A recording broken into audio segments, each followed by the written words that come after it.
ચૂંટણી એટલે શું? ફક્ત આંકડા? ના, ચૂંટણી એટલે લોકોની આશાઓ અને તેમની તકલીફોની કહાણી. આજે આપણે કલોલ વિધાનસભાની ચૂંટણીનું ઊંડાણપૂર્વક વિશ્લેષણ કરવા જઈ રહ્યા છીએ. એ સમજવા માટે કે જમીની હકીકત અને આંકડાઓ ભેગા મળીને રાજકારણની દિશા કેવી રીતે નક્કી કરે છે. તો આપણું ધ્યાન રહેશે ગાંધીનગર જિલ્લાની કલોલ બેઠક પર. વિધાનસભા મતવિસ્તાર નંબર 38. અહીંની જમીન અને લોકોની વાત એ આંકડાઓમાં છુપાયેલી છે. ચલો આજે એ કહાણીને સમજવાની કોશિશ કરીએ. એક વાત બરાબર સમજી લઈએ, ચૂંટણીઓ કોઈ અકસ્માત નથી હોતી. એને એન્જિનિયર કરવામાં આવે છે, એકદમ ચોકસાઈથી. તો આજે આપણે આ જ પોલિટિકલ એન્જિનિયરિંગના પાસાઓને ખોલીને જોઈશું. જીત અને હારની પાછળ કઈ રણનીતિઓ કામ કરી રહી છે એ જાણીશું. તો સૌથી પહેલો સવાલ, કલોલની જમીન અને ત્યાંના લોકો કેવા છે? એમના મુદ્દા શું છે? ચલો કલોલના સામાજિક તાણાવાણાને સમજીએ. જુઓ, કલોલમાં કુલ મતદારોની સંખ્યા છે 2,48,784.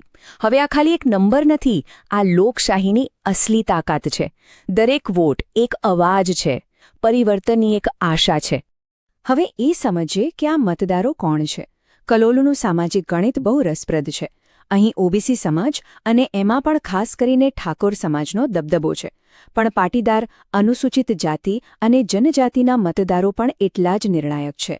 આ બધા જ સામાજિક સમીકરણો જ અહીંની રાજનીતિની રમતને ઘડે છે. અને આ મતદારો માટે મોટા રાષ્ટ્રીય મુદ્દાઓ કરતાં રોજબરોજની જિંદગીના સવાલો વધારે મહત્વના છે.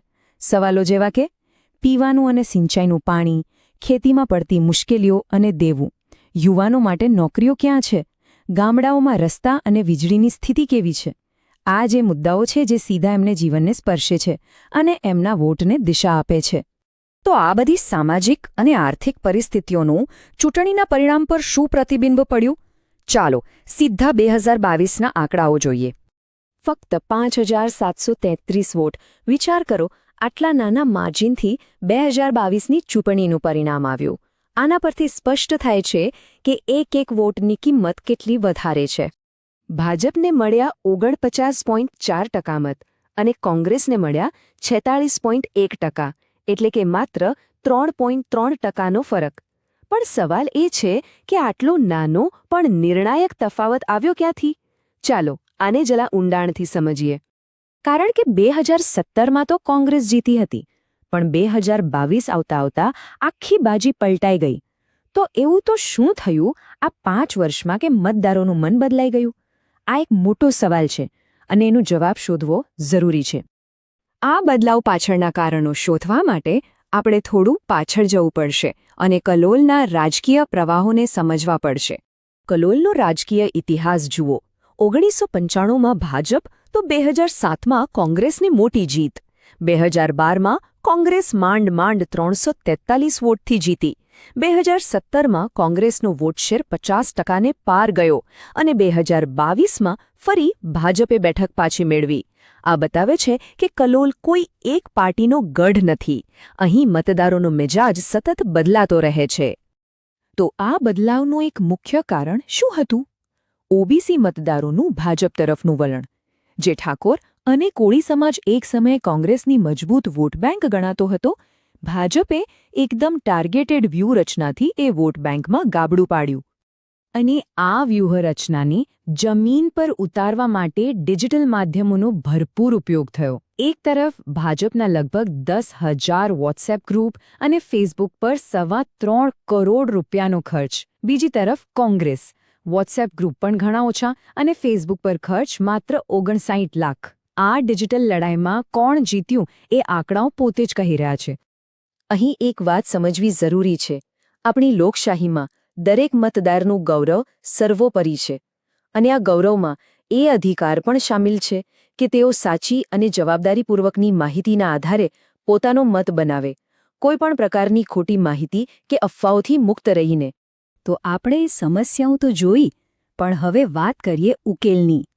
આ બધા ડેટા અને વિશ્લેષણનો ઉપયોગ કરીને શાસનને લોકો માટે વધુ બહેતર અને અસરકારક કઈ રીતે બનાવી શકાય? આપણે લોકોના મુદ્દાઓની વાત કરી. એમાં સૌથી મોટો અને ગંભીર મુદ્દો છે પાણી. પીવા માટે અને સિંચાઈ માટે પાણીની તંગી.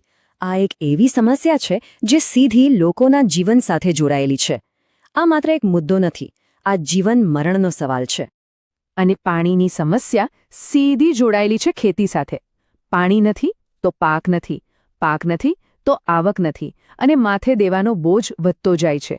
આ ફક્ત આર્થિક તકલીફ નથી, આ એક માનવીય સંકટ છે. તો આ પડકારોનો સામનો કરવા માટે શું કરી શકાય? એક 4 સ્તરીય વ્યૂહરચના, જેને આપણે ચતુર્મુખ સિદ્ધાંત કહી શકીએ. પહેલું સ્તર સમુદાય પર ફોકસ, એટલે કે ઓબીસી, પાટીદાર, એસસી જેવા મુખ્ય સમુદાયો સુધી સીધો સંપર્ક. બીજું મુદ્દાઓ પર ભાર, ખેતી, રોજગારી, મહિલાઓ અને ઇન્ફ્રાસ્ટ્રક્ચર જેવા મુદ્દાઓને પ્રાથમિકતા. ત્રીજું સંગઠન, બૂથ કમિટીઓને ફરી મજબૂત કરવી અને ડોર ટુ ડોર કેમ્પેઇન. અને ચોથું ડિજિટલ પુશ, વોટ્સએપ અને સોશિયલ મીડિયાનો આક્રમક પણ સ્માર્ટ ઉપયોગ.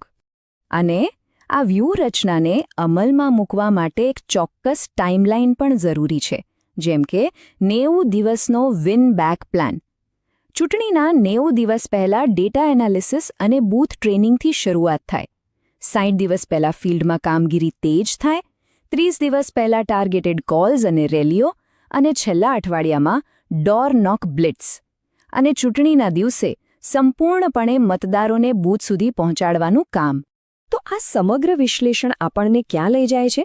સાર એ છે કે ડેટા, ગૌરવ અને વિકાસ, આ 3 પાયા પર જ શાસનનું ભવિષ્ય ટકેલું છે. તો જીતનો રસ્તો શું છે? પહેલો, પાયાના કાર્યકરોનું નેટવર્ક ફરીથી ઊભું કરવું. બીજું, ડિજિટલ કમ્યુનિકેશનમાં જે અંતર છે એને દૂર કરવું. ત્રીજું, આખા કેમ્પેઇનને સ્થાનિક અને વાસ્તવિક મુદ્દાઓ પર કેન્દ્રિત કરવું. અને ચોથું, અને સૌથી મહત્વનું, ડેટાનો ઉપયોગ મતદારોને ખાલી ગણવા માટે નહીં, પણ એમની સાથે જોડાવા માટે કરવો. અને જ્યારે આપણે ડેટાની વાત કરીએ છીએ ત્યારે એક મોટી જવાબદારી પણ આવે છે. લોકોના ડેટાનો ઉપયોગ તેમને સમજવા માટે કરવો એ સારી વાત છે, પણ તે હંમેશા તેમની પ્રાઇવસીનું સન્માન કરીને અને સ્પષ્ટ સંમતિથી જ થવું જોઈએ. ટેકનોલોજી માનવતાના ગૌરવની સેવા માટે છે, એના ભોગે નહીં.